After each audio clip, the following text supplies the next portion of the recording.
Hello everyone and welcome to all of you in my YouTube channel. In today's lecture we will talk about The Monk by Geoffrey Chaucer. This is one of the most important pilgrims from 31 pilgrims जो के होली श्रांस की तरफ जा रहे।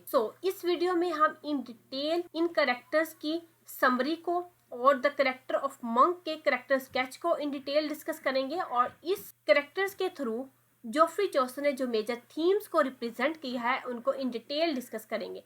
I hope so कि इस video को देखने के बाद आप इस कैरेक्टर का इजीली क्रिटिकल एनालिसिस कर लेंगे। Without wasting a single minute let's get started. First of all यहाँ पे राइटर ने द मंक का वर्ड यूज किया गया है द, जो कि एक डेफिनेट आर्टिकल है। ये रिप्रेजेंट कर रहा है एक स्पेसिफिक टाइम पीरियड को, एक स्पेसिफिक इरा को और एक स्पेसिफिक रिलीजियस पर्सन को रिप्रेजेंट कर रहा है। अब हम इस कैरेक्टर और क्रिटिकल एनालिसिस और इस कैरेक्टर की summary first of all in start में आपको बता दूं कि कैरेक्टर जो था क्लासिकल टाइम पीरियड में मंक का कैरेक्टर था वो किस तरह का था और जो जोफ्री चौसर ने इस कैरेक्टर को अपनी इस स्टोरी में किस तरह से एलेबोरेट किया है, उनको इन दोनों के डिफरेंट शेड्स से हम इस चीज को इजीली क्लियर करने की कोशिश करते हैं।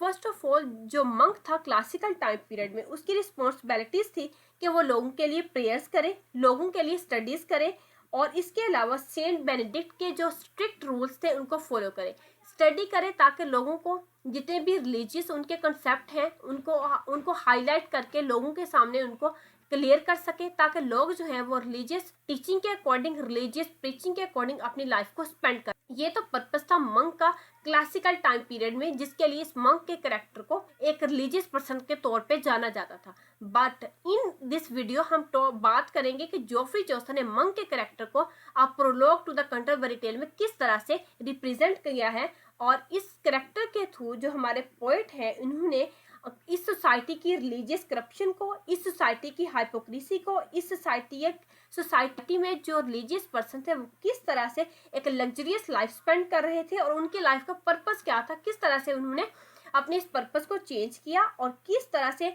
उनमें अपीयरेंस वर्सेस रियलिटी का एलिमेंट था, किस तरह जो हमारे पोएट हैं, हमारे राइटर हैं जोफ्री चौसर उस टाइम पीरियड की सोसाइटी पे सटायर कर रहे हैं और किस तरह उनकी आयरनी के कंसेप्ट को दिखा रहे हैं, इन डिटेल इस वीडियो में हम डिस्कस करेंगे।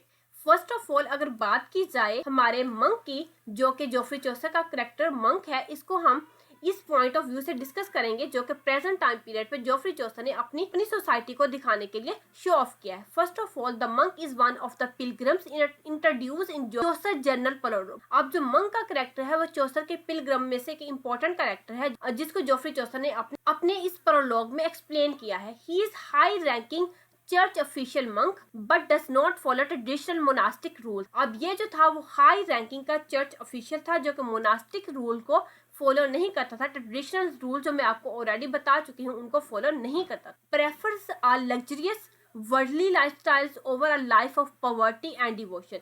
अब ये जो मंक था ये लग्जरियस लाइफस्टाइल को अपने लिए प्रेफर करता था, वर्ल्डली लाइफस्टाइल को प्रेफर करता था over a life of poverty, यानी कि इसकी जो जिंदगी थी एक पॉवर्टी में गुजरने वाली थी, लेकिन इसके मुकाबले में इसने अपने लिए एक लग्जरियस लाइफस्टाइल को अडॉप्ट किया। और ये जो मंक का कैरेक्टर था लव्स करता था हंटिंग के साथ, riding horse and wearing fine and expensive cloth. अब ये जो कैरेक्टर था जो कि एक रिलीजियस कैरेक्टर था, ये चीजें इसके लिए जेबा नहीं थी, लेकिन इसके बावजूद भी ये हंटिंग को पसंद करता था, राइडिंग हॉर्सेस को पसंद करता था, वेयरिंग फाइन क्लॉथ्स को पहनता था, एक्सपेंसिव किस्म के ड्रेसेस को पहना करता था। Wears a fur-lined robe and a gold pin symbols of wealth and status। अब ये जो था वो एक रोब पहनता था, एक चोगा टाइप वाइट टाइप का ड्रेस पहनता था जो कि किसी एक्सपेंसिव क्लॉथ को रिप्रेजेंट करता था, एक एक्सपेंसिव क्लॉथ से बना होता था। इसके अलावा ये इस पर गोल्ड पिन लगाता था जो कि एक सिंबल थी वेल्थ की और इसके स्टेटस को रिप्रेजेंट करती थी। He rejects the strict rules of St. Benedict and St. More, calling them outdated। ये जितने भी स्ट्रिक्ट रूल्स थे St. Benedict के उनको रिजेक्ट करता था। ये जो St. Benedict थे और St. More थे ये इनके रिलीजियस फादर थे जिनकी टीचिंग को इन्होंने अडॉप्ट करना होता था या इन रिलीजियस के इनकी टीचिंग के अकॉर्डिंग अपने रिलीजन को लेकर चलना होता था। लेकिन हमारा ये जो मंक है ये इन तमाम स्ट्रिक्ट रूल्स को निगोशिएट करता है। Monks should enjoy life instead of staying in monastery. अब ये जो मंक था ये अपनी लाइफ को एंजॉय करना चाहता था बजाय मोनास्ट्रियस प्लेसेस, ऐसी प्लेसेस होती हैं जहाँ पे नन या मंक्स लोग जो होते हैं वो वहाँ पे स्टे करते हैं, वहाँ पे स्टडी करते हैं, लोगों के लिए प्रेयर्स करते हैं, यानी कि एक रिलीजियस टीचिंग के लिए एक प्लेस होती है जहाँ पे नन वगैरह और मंक वगैरह रहते हैं। लेकिन ये जो मंक था ये वहां पे रहना पसंद नहीं करता था, बल्कि जो सोसाइटी की लाइफ थी वहां पे रहना पसंद करता था। Chaucer describes him as a bold and fat which reflect indulgence and comfort. अब यहाँ पे जो चौसर ने इस मंक को दिखाया वो एक बोल्ड था, फैट था, मतलब एक हट्टा कट्टा किस्म का आदमी था, लेकिन जो कि रिलीजियस में ऐसी चीज को बिल्कुल अडॉप्ट नहीं किया जाता। मतलब मंक के लिए जो फूड होती थी वो भी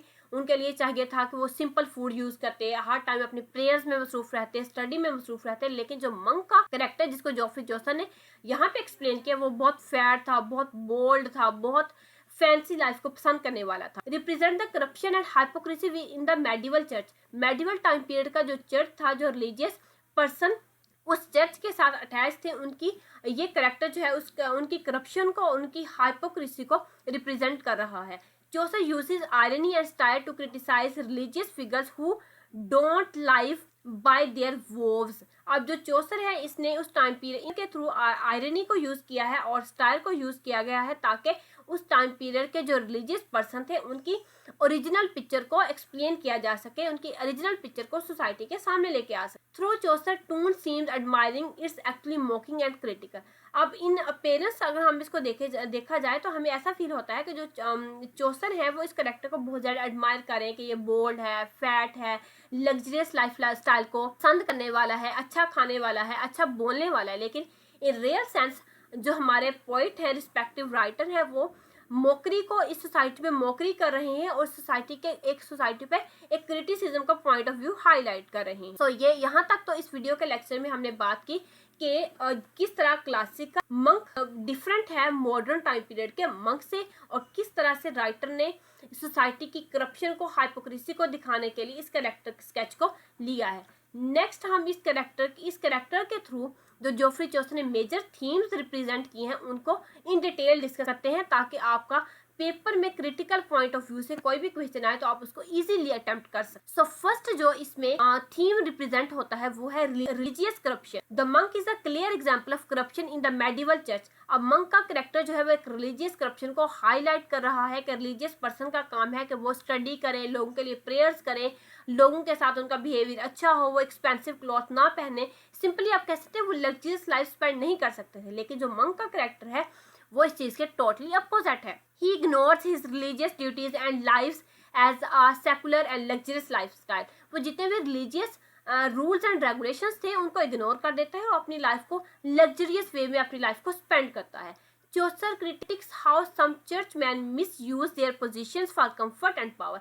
अब यहाँ पे जो हमारे जोफ्री चौसर है वो रिप्रेजेंट करते हैं कि किस तरह से चर्चमैन जिनका मिशन होता है या जिनकी रिस्पॉन्सिबिलिटी होती है कि वो लोगों को अच्छी टीचिंग प्रोवाइड क्या कर रहे हैं, अपनी पोजीशन का यूज कर रहे हैं किसके लिए, अपने लिए एक कंफर्ट लाइफ को पाने के लिए या एक पावर को पाने के लिए। मतलब सोसाइटी के जो लोग हैं वो उनको एक रिलीजियस पर्सन कंसीडर करेंगे, इस वजह से उनको पैसे डोनेट करेंगे, उनके साथ अच्छा बिहेवियर करेंगे। लेकिन इन रिस्पॉन्स जो रिलीजियस पर्सन है वो उनके साथ हाइपोक्रेसी को शो कर रहे हैं, वो इनके साथ इनजस्टिस का एलिमेंट कर रहे हैं, जो किसके लिए कर रहे हैं, अपने लिए कंफर्ट और पावर को गेन करने के लिए।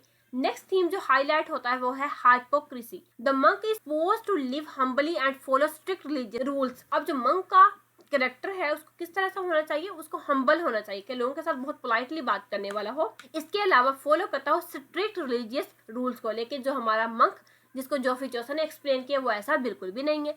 Instead he breaks monastic vows while pretending to be a holy man. This highlights the theme of false appearance, someone who looks religious but behaves otherwise. ये जो है उनकी अपीयरेंस को रिप्रेजेंट कर रहा है कि मंक जो बहुत ही रिलीजियस पर्सन बनने की कोशिश कर रहा है, लेकिन इन अपीयरेंस वो ऐसा बिल्कुल भी नहीं है। नेक्स्ट थीम रिप्रेजेंट हो रहा है वर्ल्डलीनेस वर्सेस स्पिरिचुअलिटी।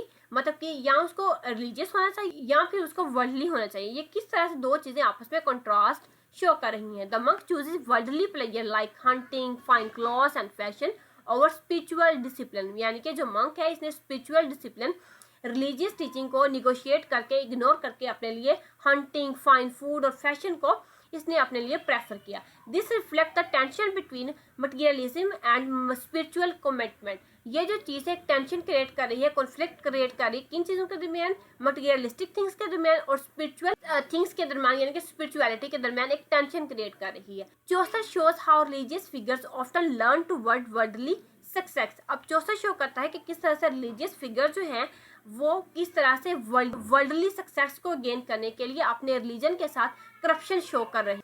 नेक्स्ट हमारे पास थीम है satire and irony. Chaucer uses the monk to satirize religious figures of this time. अब यहाँ पे जो चौसर है उसने मंक के करेक्टर को यूज किया है ताकि वो स्टायराइज कर सके इस टाइम पीरियड की करप्ट सोसाइटी को।